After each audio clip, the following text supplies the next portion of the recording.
Namaskar, dear seekers. So it is nice to see you again after a few days. So I hope everyone is fine. So just for today, it is our collective chanting meditation sessions. And I think many of you are coming frequently for your daily practice of healing remedy or meditation. So I will just share in short for those who are coming for the first time. So what we will do, we will for around 45 minutes to 50 minutes meditate and chant collectively together. So for those who are meditating, who are doing your meditation, because what we will do, we will play a divine chant in low tone in the background. And that divine chant is in Sanskrit, and it was recorded also with the voice of a high saint from India. And when we listen to such divine chant, it creates or it generates positive vibrations, and that create a protective shield around us, or as well increase our positivity. So as I share, those who are doing meditations, you can just close your eyes and do your own meditation and just listen to the divine chant in the background. For those who are more familiar with chanting, that is a non-chant technique from India that is repeating God's name. Some of you, maybe if you are coming from India, will be repeating family deity. Some of you may be repeating mantras or guru mantras. So same, you can just close your eyes and repeat the name or mantra that you are familiar to. But you can also listen to the divine chant in the background. And if you want to try, you can as well repeat that divine chant in your mind. And for those who are completely new, who are coming for the first time, you are not knowing so much about meditation, or you don't know about chanting, what you can do is you can just close your eyes and focus on your own breath and listen to the divine chant in the background. Ultimately, it is always better to repeat in mind than aloud. So what we will do also is before we start, I will ask you to close your eyes for 15 to 20 seconds just to contemplate inside how you feel by mind, whether you feel calm inside or your mind feel restless, more how you are feeling deeper from within. Because what we will do is after the sessions, I will ask you before reopening your eyes, I will ask you same thing to contemplate again how you feel from within, and then compare with the difference how you feel before and after the collective chanting meditations.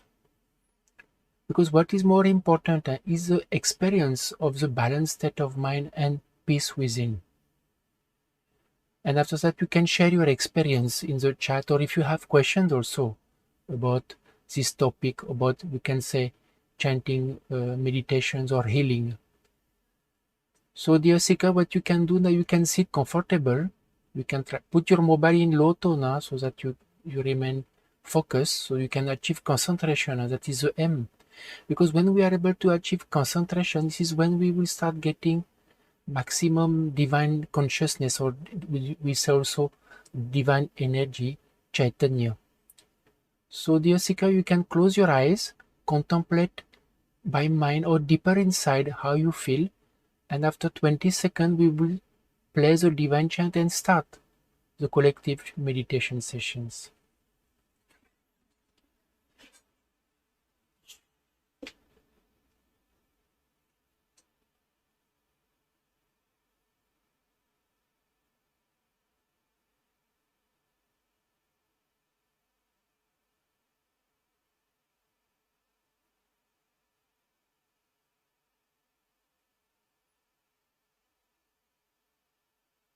ॐ नमो भगवते वासुदेवाय।